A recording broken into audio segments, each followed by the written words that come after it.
ഏതായാലും ഇതൊക്കെ കാണണല്ലേ. പിന്നെ അപ്പൊ നമ്മൾ നിന്നുണ്ടാക്കണ്ട് കടലക്കറി, ചുവപ്പ് കടല. അപ്പൊ ഇൻഷാ അല്ലാ നമ്മളെല്ലാരും ചുവപ്പ് കടലല്ലേ, കറുപ്പല്ലേ, ചുവപ്പ് മണിക്കടല, നിലക്കടല, എന്തൊക്കെ പേരാണ്. മണിക്കടല അറിയാം, ചിലടത്ത് നിലക്കടല അറിയും, പലരും പറയും. അപ്പൊ ഇൻഷാ അല്ലാ നമ്മൾ വീഡിയോ കിടക്കുന്നതിന് മുന്നേറ്റ് എല്ലാവരും ചാനൽ സബ്സ്ക്രൈബ് ചെയ്യുക, ലൈക്ക് അടിക്കുക അല്ലെ, കമന്റ് ഒക്കെ രേഖപ്പെടുത്തുക, അഭിപ്രായങ്ങളൊക്കെ. അതെ അതെ, ഞങ്ങൾ താടണേ ഓക്കെ.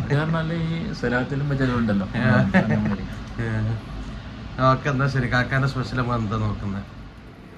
നമ്മൾ കടലക്കറിക്ക് എടുത്തിട്ടുള്ളത് 2 വല്യുള്ളി, 3 തക്കാളി, കുറച്ച് പച്ചമുളക്, ഒരു ചെറിയ കിഴങ്ങ്. ഓക്കെ, പിന്നെ ഇതൊക്കെ നല്ല കട്ട് ചെയ്ത് റെഡിയാക്കി. ഉള്ളി കട്ട് ചെയ്യട്ടോ.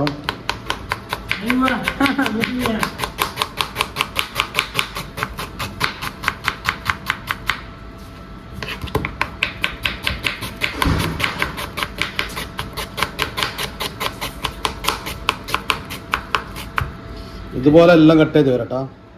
അപ്പോൾ എണ്ണ ചൂടായി, നമ്മൾ ഉള്ളി കട്ട് ചെയ്ത് വയ്ക്കണം കേട്ടോ.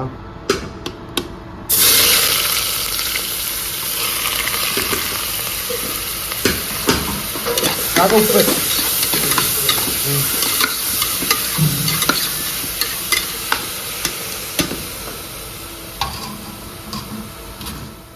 നമ്മൾ ആവശ്യത്തിനുള്ള ഉപ്പ് ഇടട്ടോ.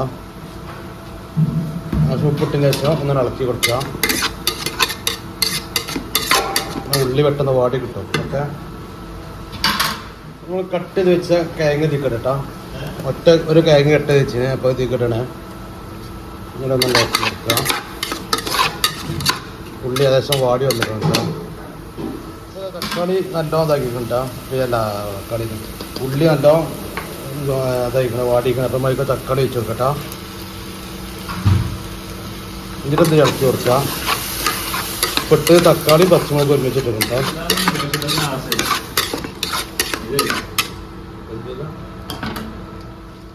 ഇഞ്ചിയും വെളുത്തുള്ളിൻ്റെ പേസ്റ്റ് കേട്ടോ, നമ്മൾ അടിച്ച് വെച്ചതായിരുന്നു. ഓക്കെ, അത് കുറച്ചിട്ട് കൊടുക്കണേ. അപ്പോൾ നമ്മൾ മസാലപ്പൊടി ഇടട്ടോ. മുളക് പൊടി കുറച്ച് ഇടണുള്ളൂ, നാട്ടിൽ നിന്ന് പൊടിച്ചു കൊടുക്കണം. എന്നും എരിവ് കൂടാണ് ഇടാക്കാ. കുറച്ച് വരാ മുളകുണ്ട്. അപ്പോൾ ഏകദേശം ഒരു 1/2 സ്പൂൺ മുളക് പൊടി ഇട്ടിട്ടുള്ളൂ. 1 സ്പൂണ് മല്ലിപ്പൊടി ഇട്ട്, 1 സ്പൂൺ 1/4 ഇടുള്ളൂ കേട്ടോ. പിന്നെ കുരുമുളക് പൊടി കുറച്ച് കഴിഞ്ഞേക്കാം. ഏകദേശം 1 സ്പൂണ് കുരുമുളക് പൊടി ഇട്ടിട്ടോ. കുറച്ച് മഞ്ഞൾപ്പൊടി,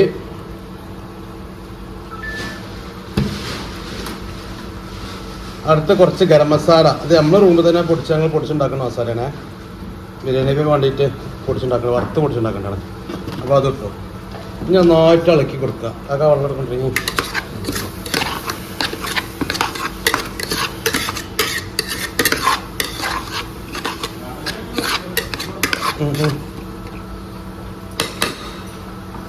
ഇനി നമ്മളിതൊക്കെ അടുത്ത എന്തൊക്കെ ചെയ്യണേ, നമ്മൾ കടലിടട്ടോ.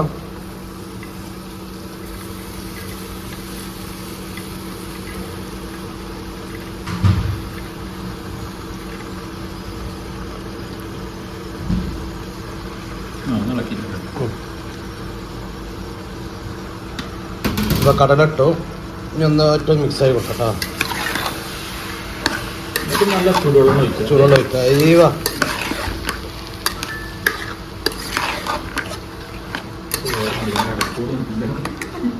ഇനി മതിക്ക് വെള്ളം ഒഴിക്കട്ടോ.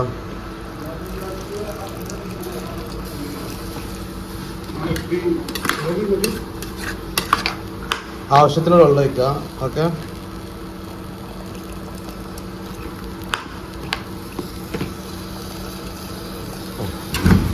എന്നിട്ട് എന്ത് ചെയ്യുക, നമ്മൾ കുക്കറിനും കൂടി വെക്കുക. അപ്പം നമ്മളെ കടലക്കറി നമ്മൾ തിന്നു നോക്കഞ്ഞിട്ട് അറിയട്ടെ എങ്ങനെയുണ്ട്. ഒക്കെ വെന്ത് അടിപൊളിക്കണേ. നല്ല കുറുന്നനെ കറി അല്ല ഞാൻ കഴിക്കണ്ടേ. അപ്പൊ നമ്മളെ കാക്ക കഴിക്കാൻ പോണേ, ഞാനും കഴിക്കണ്ട്. ഞാൻ വീഡിയോ എടുത്തിട്ട് കഴിച്ചിട്ടാണ്. തേങ്ങാക്കൊത്ത്, തേങ്ങൊത്ത് ജീരകട്ട ദോശയാണ്. അതെ അതെ. ആ കറി എങ്ങനെയുണ്ട്? എന്തിന്റെ ടേസ്റ്റ് ആയിട്ടുണ്ട്? ഇല്ല, ഇത് നമ്മളെ ഏകദേശം ബീഫിന്റെ ഒരു മോഡല് ടേസ്റ്റ് കിട്ടിയിട്ടാ. സൂപ്പർ അല്ലേ? ജീരകട്ടിട്ടുണ്ട് കറി ഏകദേശം നമ്മള് ബീഫിന്റെ ഒക്കെ ഇറച്ചിന്റെ പോത്തച്ചിന്റെ ഒരു ടേസ്റ്റ്. അപ്പൊ എല്ലാവരും ട്രൈ ചെയ്ത് കിട്ടും അങ്ങനെ. അപ്പൊ നമ്മളെ ചാനലില് നിങ്ങൾ മറക്കല്ലേ, എല്ലാവരും സബ്സ്ക്രൈബ് ചെയ്യാം, സബ്സ്ക്രൈബ് ചെയ്യുക, വ്യൂസ് ഒക്കെ കൂടട്ടെ. രോമൊക്കെ അങ്ങോട്ട് കോരി തെറിപ്പിക്കുന്ന ഓക്കെ നിർത്തല്ലേ? ഓക്കെ എന്നാ ശരി, അസ്സലാമു അലൈക്കും. ഓക്കെ, എല്ലാവർക്കും അല്ലാഹു സുബ്ഹാനഹു വ തആല നല്ലത് മാത്രം തരട്ടെ.